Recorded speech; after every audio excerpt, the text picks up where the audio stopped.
Hola, buenas tardes y bienvenidos a la Sala Divergente, programa número 61 que vamos a dedicar al ajedrez y a la figura de Bobby Fischer. En esta ocasión, desde Huelva, tenemos a nuestro invitado, se llama Enrique Viedma Martín. Él es psicólogo, escritor y ajedrecista, maestro de FIDE. Supongo que maestro FIDE será de la Federación Internacional de Ajedrez. ¿No es así? Buenas Sí, tardes, sí. Enrique. Hola, ¿qué tal? Sí. La Federación Internacional de Del Ajedrez. ajedrez. Ajá. Mm. Bueno, pues comencemos, por ejemplo, ¿empezaste a jugar desde niño quizás? ¿Desde jovencito? Bueno, yo empecé un poco tarde, a los 13 años. Antes sabía mover las piezas, pero vamos, sin ningún tipo de estudio ni nada, Ujú. ¿sabes? Fue con 13 años cuando yo empecé a leer libros del juego. Y parece que se ha entrecortado un poco la voz, la conversación. ¿Me ¿Te lo digo refieres otra bien? vez o...? Sí, repite, que se ha ido un poco la línea. No, que te decía que con 13 años empecé a leer libros de Ujú. ajedrez y ahí fue cuando empecé. Un poco tarde. Bueno, pero con esa edad supongo que en el colegio, ¿no? Se harían algunas partidas, algunas participando así los niños en ajedrez, o fue extraescolar el asunto.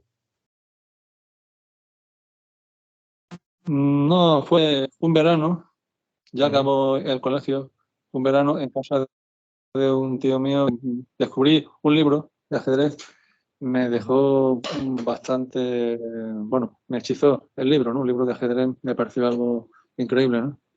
Y por mi Ujú. cuenta, pues empecé a leerlo, por mi cuenta. Y luego ya, bueno, conforme avanzaba el tiempo, ya empezaste a acudir a torneos, o cómo Sí, fue claro, eso. ya, claro, pues bueno, pues luego ya, pues claro, buscando gente, ¿no? Con quien poder jugar de forma asidua, pues ya descubre uno que hay una federación de ajedrez y ya te metes en ese mundo, los Ujú. torneos, en fin, ya bueno, fue sobre todo con 17 años cuando yo ya me meto a fondo en ese mundo. Antes jugaba yo solo en mi casa con programas informáticos, leía libros de forma muy autodidacta. Ujú. O sea que al principio, Luego la ya mayor parte del decidí tiempo era por tu cuenta, ¿no? Con programas informáticos y todo eso. sí, con programas, sí, con algunos familiares, algún amigo de un familiar que jugaba bien, ¿sabes? Y más o menos era así. Mm. ¿Y cuándo fueron tus primeros éxitos? Como diciendo, esto es lo mío, me gusta y puedo hacerlo bien. Bueno, yo la verdad es que eso no me lo planteé nunca. Yo me gustaba mucho desde que lo conocí, ese libro, y simplemente quería seguir aprendiendo y seguir jugando. Sobre todo jugar con gente mejor que yo. Eso siempre me ha atraído mucho. Jugar con gente más fuerte. Claro, de esa gente pues ibas aprendiendo, ¿verdad? Muy lógico. Sí, y disfrutas más del contenido de la partida. Bueno, hay que servir, hay que tener una mente muy fuerte, ¿no? Para resistir partida tras partida, concentrado ahí en el Sí, juego, ¿no? sí, porque el ajedrez de torneo es una actividad que implica mucha tensión nerviosa, porque siempre existe la posibilidad de un error, ¿sabes? Ujú. Entonces, pues se vuelve un juego bastante emocionante, aunque exteriormente no lo parece, porque son dos personas que están sentadas y no casi ni se mueven, o apenas gesticulan, ¿no?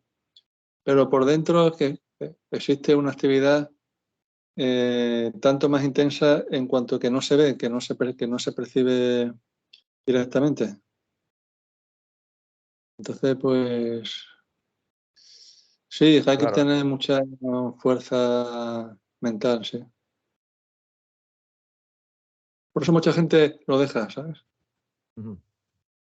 Mm. Sí, pierde quizás la tranquilidad necesaria para Sí, ese. o que pierden muchas partidas y dice, bueno, esto no es para mí, aquí pierden muchas ahí y no le dedican más tiempo. Y en tu caso, ¿tuviste la suerte de contar con algún entrenador, algún equipo No, humano de no. formación o algo? ¿No? Siempre ¿O eso solo es? autodidacta, leyendo libros. Yo siempre leyendo libros. Nunca he tenido un profesor ni nada de eso. Leyendo libros y luego en los torneos fijándose en el juego de los grandes maestros, que también era muy instructivo, enfrentarse a ellos en partidas oficiales, eran donde uno verdaderamente aprende. Y bueno, ¿cuántos torneos has ganado, no? ¿O a cuántos te has presentado? ¿Cómo ha sido tu? Pues no me acuerdo. Montones de torneos, montones, Bueno, ujú. montones de torneos. Era mucho. En Jugué campeonatos, una vez campeonatos. jugué ¿Mm? con Karpov.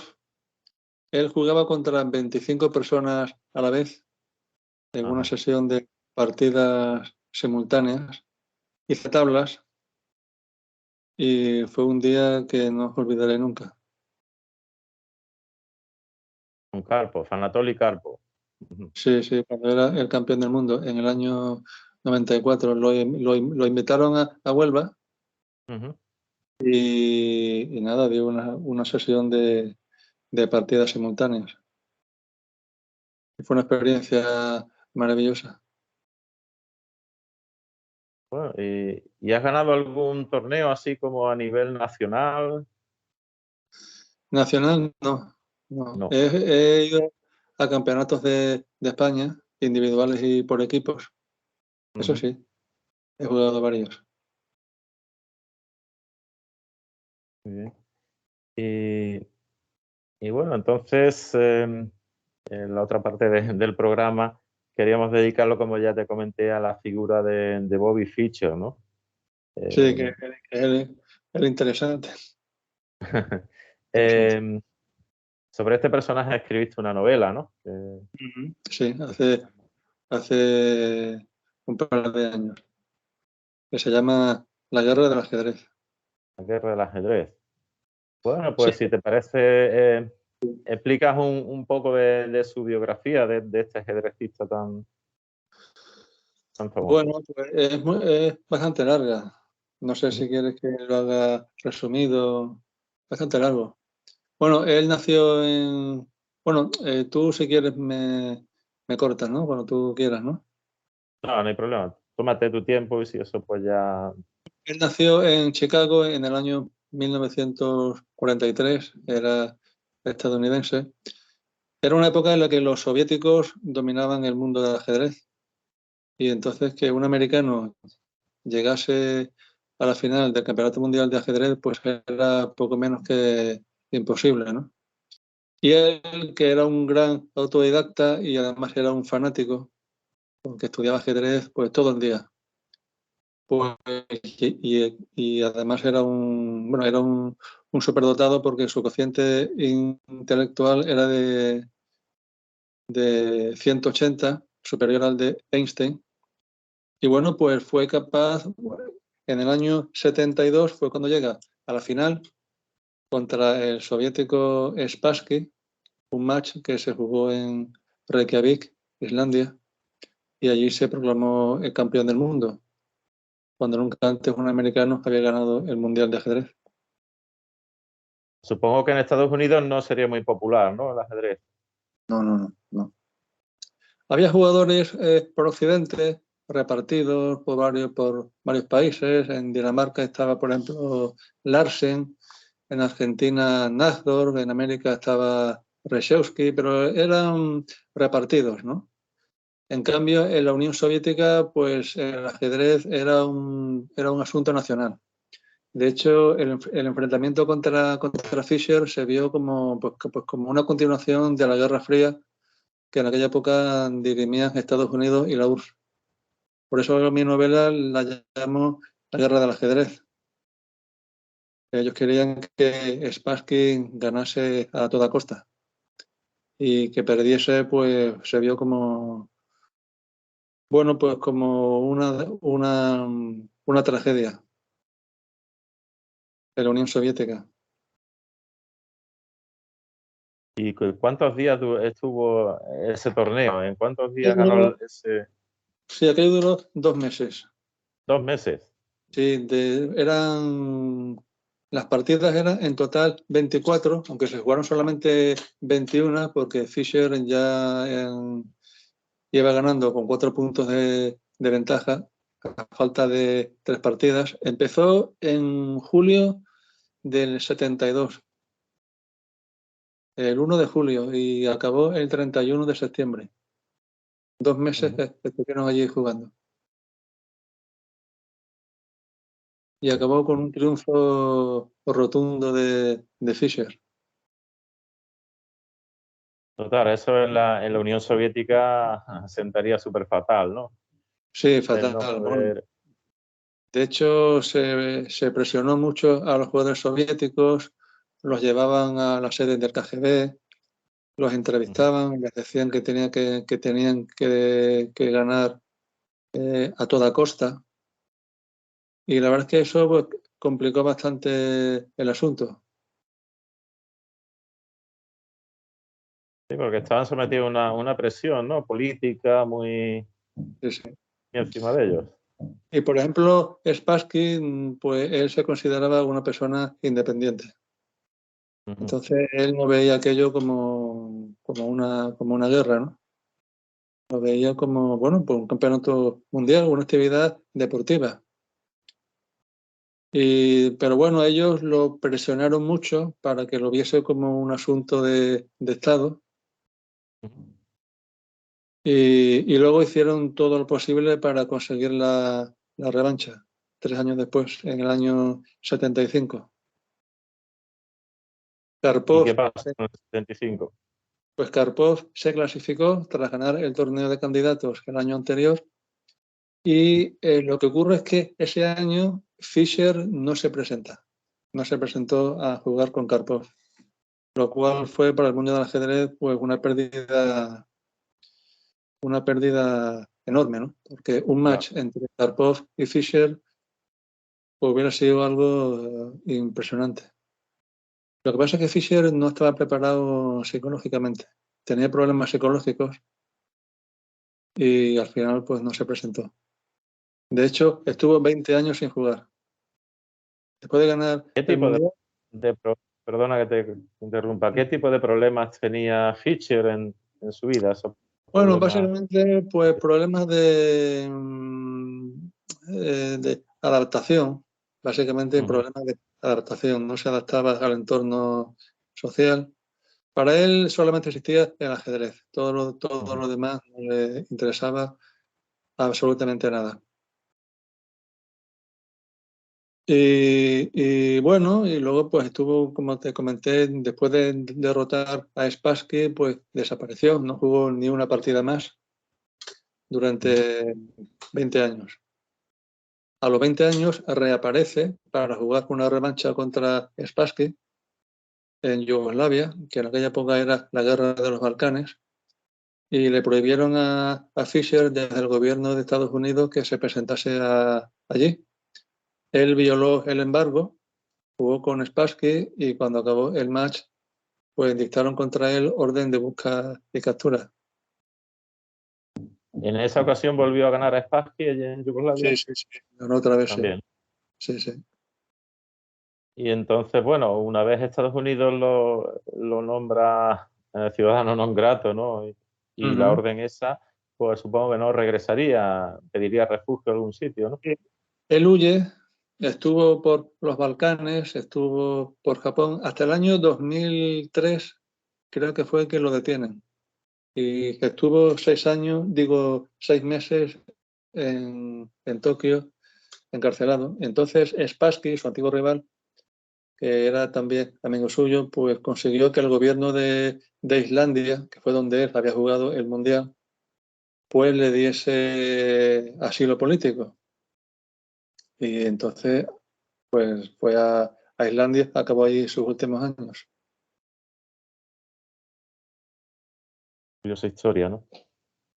Bueno, entonces Fischer, claro, como me has comentado, socialmente, pues lo único que le interesaba era el ajedrez. No llegó a casarse, a tener hijos, no, a formar una familia.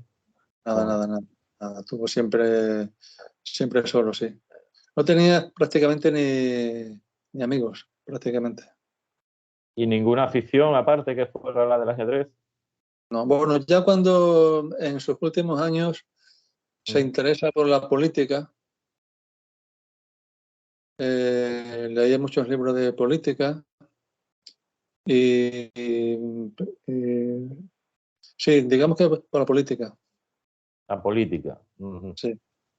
Sí, supongo que tendría también problemas, ¿no? Respecto a sus opiniones y su... Sí. Él pasó del anticomunismo al antiamericanismo. De hecho, cuando en el 11 de septiembre se produce el atentado de las Torres Gemelas, él hizo una aparición radiofónica en Filipinas diciendo que se alegraba del atentado. Quería ver a Estados Unidos fuera del mapa. Digamos Muy que fuerte. él se radicalizó bastante. O sea, un norteamericano en contra de su Sí, país, de su... sí. Quizá también parte como venganza, ¿no? En relación a que... Sí, claro, como venganza, sí. Tú ten en cuenta que él o sea, la justicia americana lo perseguía. Entonces, claro, él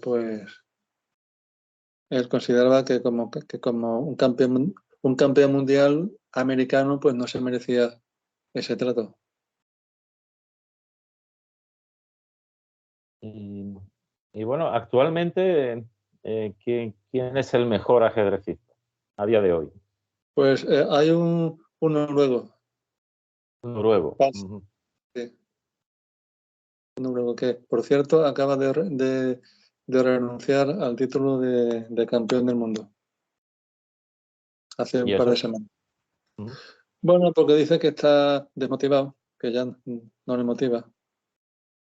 Y entonces, pues, van a jugar ahora la final otros dos ajedrecistas. Un ruso y un chino, creo.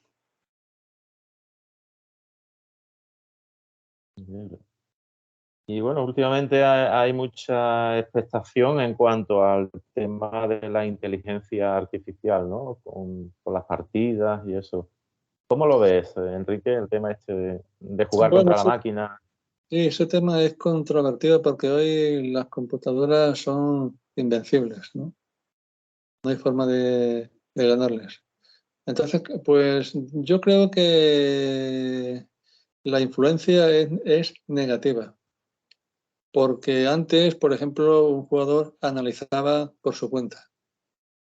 Hoy esa labor dejas que la haga la máquina. Aceptamos el veredicto de la computadora. Entonces se vuelve más un juego de memoria, ¿no? Lo que la máquina diga, yo lo acepto sin que por mí mismo sea capaz de ver lo que hay en la posición. Entonces, que estamos haciendo del ajedrez un juego cada vez menos creativo y cada vez más un tema de memoria, acumulación de variantes y cosas de esas. También está el tema de las trampas. Hay gente que hace trampas con ayuda de una ¿Trampa? máquina. Sí. Te llevas un dispositivo y que la máquina te diga las jugadas. Por ejemplo, ahora ya las partidas no se aplazan. Se juega más rápido, los ritmos de tiempo son más rápidos para que la partida se juegue en una sola sesión. Y luego hay muchos controles. Aún así, pues siempre hay alguien que se salta en esos controles y hace trampas. Y esto para el ajedrez, pues le está haciendo un daño enorme. Pues ya la gente sospecha. Entonces, Hace poco, bueno, hace unos cuantos días, el campeón mundial actual, este hombre noruego, pues se ha retirado de un torneo hace unos cuantos días porque ha perdido una partida y ha acusado a su rival de hacerle trampas. Entonces, pues están ahí discutiendo que si sí, que si no, en fin. Fíjate a lo que estamos llegando. entonces es un poco distópico el futuro del ajedrez, ¿no? Visto así con el Sí, sí, mundo de sí, hoy, ¿no? sí, sí. Porque siempre, bueno, ya si la inteligencia artificial cada vez va más avanzada, supongo que sería imposible un ser humano llegar a vencerle, ¿no? En una partida. No, ya es imposible. Ya Es eso. imposible. Sí, en el año, me parece que fue el último enfrentamiento entre un campeón mundial y una máquina fue en el año 2006. Y la máquina ganó 4-2. Ganó, no sé si 3 partidas, hizo tablas 2 o 3 y no, ya es imposible. Sí, creo Imposible. que sería la época quizá de Kasparov, Sí, sí, que el año 97 fue 27. cuando por primera vez pierde con la máquina Deep Blue, que en un segundo era capaz de calcular 400 millones de jugadas por segundo. Y le ganó a Kasparov. Y actualmente una máquina de estas que tú la metes en un móvil se enfrenta al campeón del mundo y le puede ganar 10-0 tranquilamente. Es moralizante, ¿no? Para un ser humano. Bueno, ya que no tiene Claro, ningún sentido. Ya hoy se usan para analizar, para que te diga cuál es la mejor jugada, para estudiar las aperturas. Para eso es para lo que se utiliza. claro. Y bueno, en relación a nuestro país, a España, ¿qué ajedrecistas tuvieron renombre aquí, de nuestro país? En la historia o actualmente, en la historia, ¿no? Bueno, históricamente y actualmente, de las dos clases, de las dos Bueno, formas. históricamente estaba, eh, por ejemplo, Rey Ardiz, Ujú. Arturo Pomar, que fue un niño prodigio, que acabó Ajá. trabajando de funcionario de correos, porque aunque el régimen de Franco al principio lo apoyó, pero luego lo dejaron solo y Ujú. si hubiese nacido en la URSS, seguramente hubiese llegado a campeón del mundo. Sí, sí, Y claro. bueno, sí. Y luego, Sí, actualmente, ¿cómo? no, que te iba a decir que recuerdo el caso ese del niño prodigio. Recuerdo, serían los años 60 o 70, ¿no? Sí, Quizá, o de los antes, 40, de los años, a los años de 40, los claro, 40. claro. Sí, sí, sí. Una época difícil, ¿no? Para lanzar una figura así. Difícil. El régimen de Franco le hizo mucha propaganda, pero luego ya no le echaron cuenta Ujú. y Lo para ganarse dejaron la vida abandonado. tuvo que ser funcionario de correos. Sí, sí, sí, sí, sí, completamente sí. Bueno, y Jugó una vez actualmente, bueno, sí. jugó 2 veces con Bobby Fischer. Una vez él le hizo tablas a Fischer. Para que te hagas una idea de la fuerza de Pomar, de la fuerza que él tenía. Actualmente, pues bueno, hay muchos jugadores. El mejor es Francisco Vallejo. Francisco Vallejo. Bueno, y en torneos en España había uno popular, ¿no? El de Linares, creo Sí, recordar. ese desapareció. Ese era como si fuese un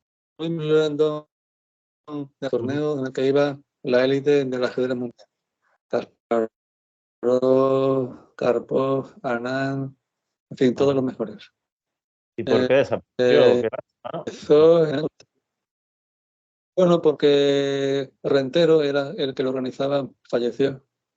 Y Ajá. entonces ya desapareció. Kasparov lo ganó creo que 9 veces. Ujú. Karpov no sé si 3 veces. Sí, porque supongo que, bueno, en Linares, en Andalucía, pues también favorecería la afición, ¿no? Al ajedrez, Sí, sobre todo en esa hay ciudad. mucha afición. Ujú. Sí, sí, sí. Hay mucha afición. Muchos torneos. Bueno, y un día te dio por escribir esta novela, ¿no? Sobre Bobby Fischer. Mm. ¿Cómo Sí, se llama es el una novela. título? ¿Puedes repetirlo? El título de tu La novela. guerra, la guerra del ajedrez. La guerra del ajedrez. Ajá. Realmente es un libro de espiritualidad.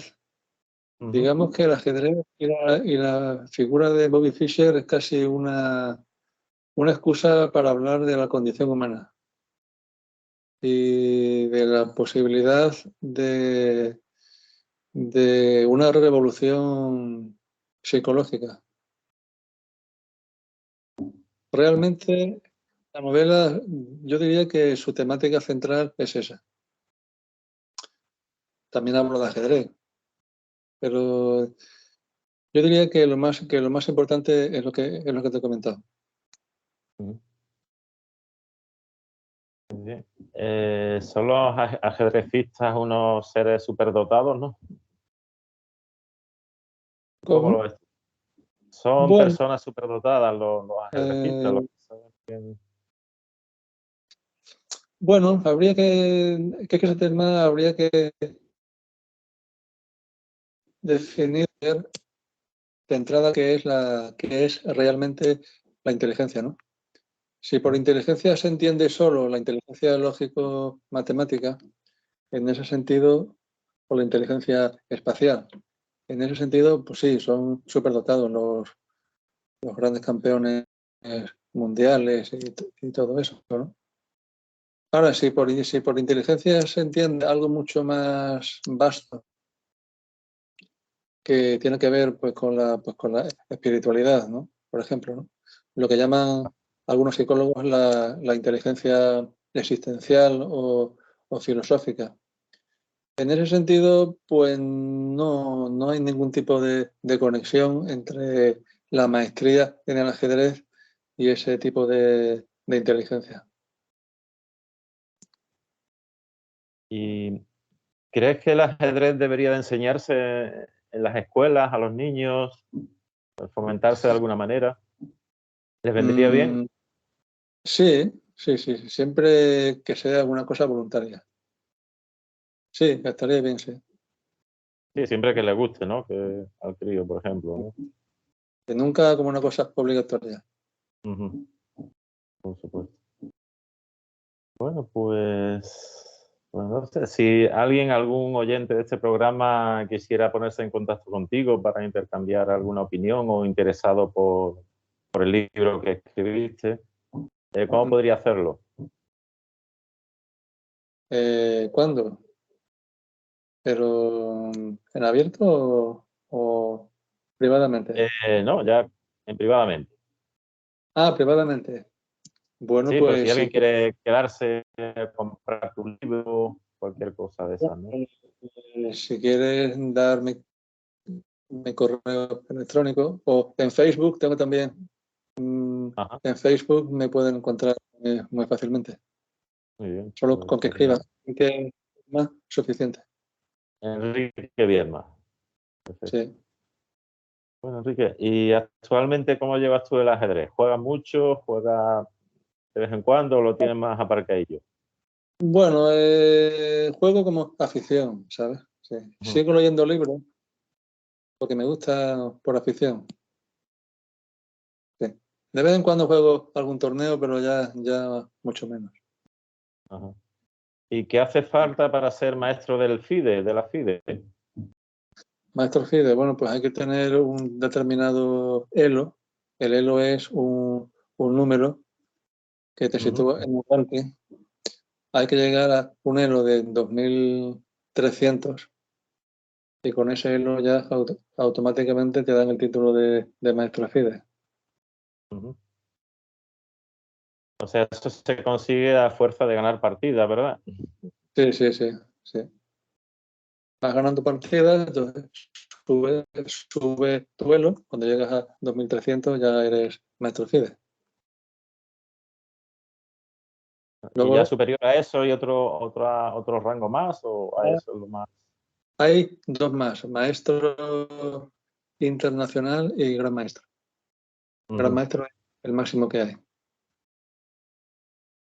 Actualmente, ¿que hay? ¿Un gran maestro o hay más? ¿Dónde? ¿En el mundo Eh, o en España? en ajedrez, el gran maestro, el máximo. No, hay grandes maestros, Hay varios, ¿no? Ujú. son muchos. En el mundo, bueno, no sé cuántos habrá, pero no sé si 200 o 300, no lo sé, la verdad es que pero por ahí anda, creo. 200 grandes maestros o 300, Ajá. si no estoy equivocado. Bueno, por lo menos es un deporte, ¿no? Que todavía tiene aceptación, todavía tiene popularidad. Sí, sí, sí, tiene Y mucha aceptación, sí. Más que antes porque ahora es mucho más accesible, se puede jugar por internet, hay torneos online, hay grandes maestros que dan cursos por internet, están los programas informáticos. Eh, digamos que es un deporte bastante accesible. pero ya vivir del ajedrez sería más difícil, ¿no? Vivir del ajedrez es muy difícil, Ujú. muy difícil. Malvives. Ajá. Y hay que jugar muchos torneos, además tienes que, bueno, y ganar premios en los torneos, luego dedicarte a entrenar, a dar muchas clases. Salvo que estés entre los 10 mejores del mundo, esos viven muy bien, esos ganan mucho dinero, viven muy bien económicamente. En los demás casos es bastante complicado. Claro. Entre los mejores del mundo, ¿algún español En los mejores del mundo, pues actualmente? entre los 100 mejores, quizá haya alguno, quizá Paco Vallejo, que te comenté antes, esté entre los 100 mejores. Ujú. Muy bien. Bueno, Enrique, ¿algo más que agregar que se te ocurra sobre el mundo este de ajedrez? Bueno, pues el ajedrez, cuando se juegan de forma no competitiva, pues es muy bonito, es un arte. Ujú. Las partidas de los campeones, pues hay en ellas una gran belleza y es una actividad que yo creo que merece la pena. Merece la pena al menos tener algo de conocimiento de lo que realmente es el ajedrez. Muy bien, pues muchas gracias por tu tiempo, por hablarnos un poquito sobre el mundo del ajedrez, Bobby Fischer y cómo está actualmente la cosa. De acuerdo. Un saludo, Un saludo, un abrazo. un Hasta abrazo. pronto. Hasta pronto. Chao, Enrique.